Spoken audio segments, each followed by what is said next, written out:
नाज़रीन अस्सलाम वालेकुम। जे त प्रोग्राम आहे अॼु जी शख़्सियत में असांजा महिमान आहिनि साईं मुनीर अहमद अबड़ो साहिबु,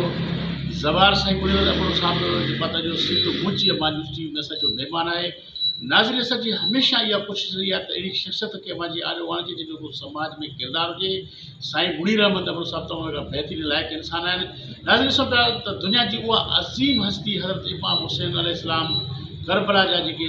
शहीद आहिनि उहो ॾिसूं पिया तारीख़ में असां नज़र रखंदासीं त हिन मुल्क हिन दुनिया जे अंदरि जेका शहादत आहे उहा करबला जे शहीदनि खां वधीक का बि न आहे। साईं मुनीर अहमद ज़वार साईं मुनीर अहमद अबड़ो साहिबु जेको आहे त हज़रत इमाम हुसैन अलैहिस्सलाम जे करबला जे मुल्क मां जेको आहे त ज़ियारत करे दीदार करे हाज़िरी भरे जेको आहे त लाड़काने में पहुतो आहे। सिंध मूजी मां न्यूज़ टीवी जे तरफ़ां इंटरव्यू आहे ऐं जेका ॻाल्हि ॿोल आहे साईं मुनीर ज़वार साईं मुनीर अहमद अबड़ो साहिब जी उहा असां कोशिशि कंदासीं नाज़रीन सां अमां जे ज़रूरु शेयर कंदासीं। साईं सलाम अल्लाह जा एहसान दुआऊं से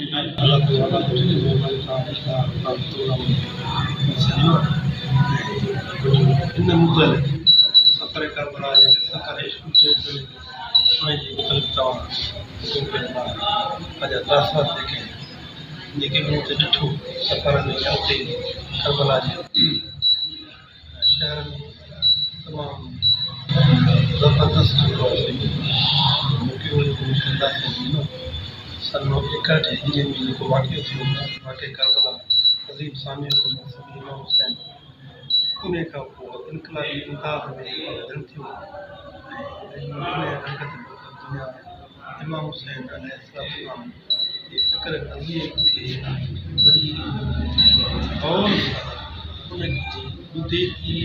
सम्झे थी ऐं उनखे क़बूल थी करे इमाम हुसैन जे 40 जा वर्ष आमिर असांजे इमाम उन्हनि हर कंहिं इहा ताक़त तयार असांजी जद मौला इमाम हुसैन जी 40 ते वञण जो वॾो सवाबु उन हवाले सां आरज़ू हुई लिविंग मां ॿ दफ़ा मौला इमाम हुसैन सां घर में ज़ियारत कई पर हिन दफ़े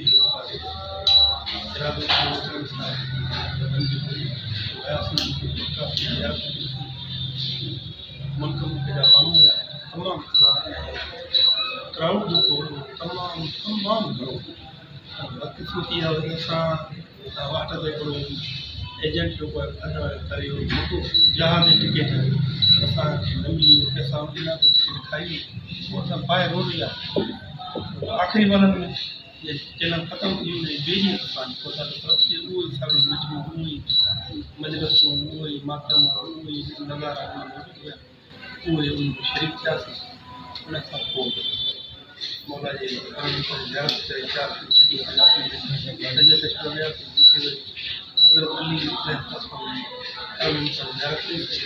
उन खां पोइ वियासीं सामर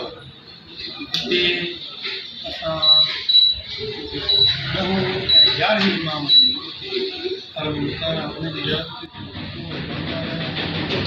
नाज़रीन वठंदासीं हिकिड़ी नंढड़ी शॉर्ट ब्रेक। वेलकम बैक नाज़रीन। प्रोग्राम अॼु जी शख़्सियत में असांजा महिमान आहिनि ज़वार साईं मुनीर अहमद अबड़ो साहिबु ऐं जो बीज़मान आहे डॉक्टर अब्दुल हफ़ीज़ बलोच। अचो पिया ॻाल्हियुनि जी तरफ़ ॻाल्हियुनि जो सिलसिलो जारी आहे। जी मुनीर साहिबु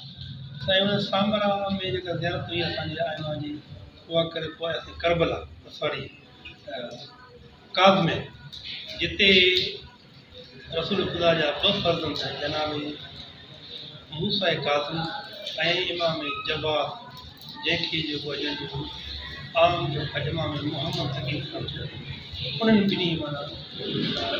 पोटे ऐं ॾाॾे जो उते जेको आहे उन खां पोइ जेको आहे आयासीं ईरान में 8 इमाम जी ज़ियारत करे पाकिस्तान पहुतासीं।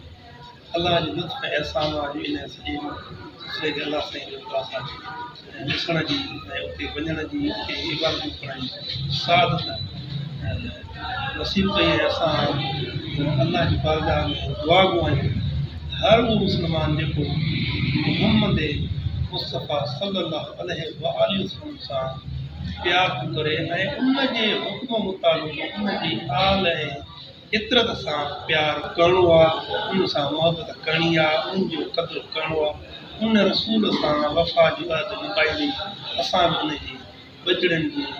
दरनि जा सलामी आहियूं उन जी ॻाल्हि खे ॿुधनि था छाजे करे जो असांखे पंहिंजे रसूलुल्लाह सल्लल्लाहु अलैहि व आलिहि वसल्लम जो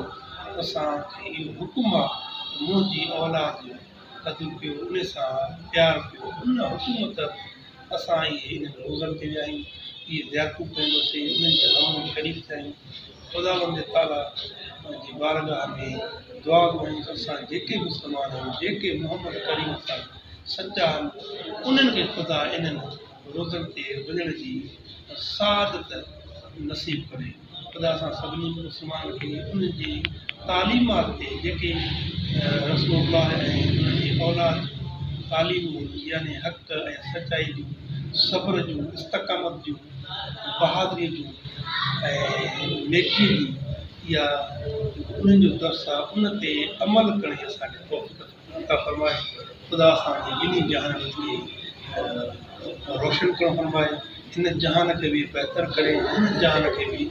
बहितर करे ऐं असांजा जेके मरहूमी गुज़ारे विया आहिनि जेके जिन जिन जा वालदेन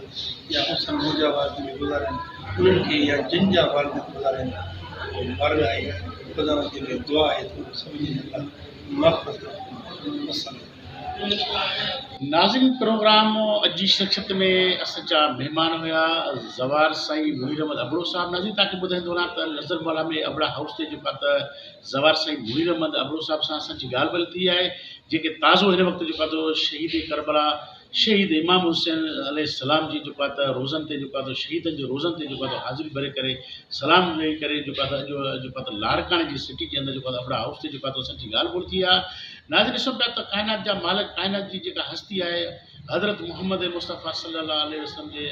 जा जेके से ॾोहिटा आहिनि ऐं हिन दुनिया जा जेके हिन काइनात जा मालिक आहिनि ऐं साईं जन खे मां साईं ज़वार मुनीर अहमद अबड़ो साहिब खे सिंध मुंहिंजी अमा न्यूज़ टीवी जे तरफ़ां असां मुबारकबाद बि ॾियूं था अहिड़ी हस्ती ते अहिड़ी भलारी हस्ती अथनि जेको आहे त हाज़िरी भरे आया आहिनि तमामु जेको आहे बहितरीनु ऐं सुठो अमल कयो आहे ॾाढी ख़ुशी थी आहे असां तमामु मुस्लमाननि खे बि ऐं स्टार हिन पंहिंजो सिंध मुंहिंजी अमा न्यूज़ टीवी जे तरफ़ां बि पैगाम ॾींदासीं त अलाह जे वलियुनि अलाह जे बुज़ुर्गनि अहिड़नि हस्तियुनि जे दरनि जो दर खड़कायो त तव्हांजा ॾुख ऐं जो सुख जेके तकलीफ़ूं उहे दूरि थी वेंदियूं नाज़रीन ईंदड़ वक़्त जे लाइ कैमरामैन एडी अबड़ो सां गॾु डॉक्टर अब्दुल हफ़ीज़ बलोच खे ॾींदा इजाज़त अलाह निगहबान सन सलामत साल सलामत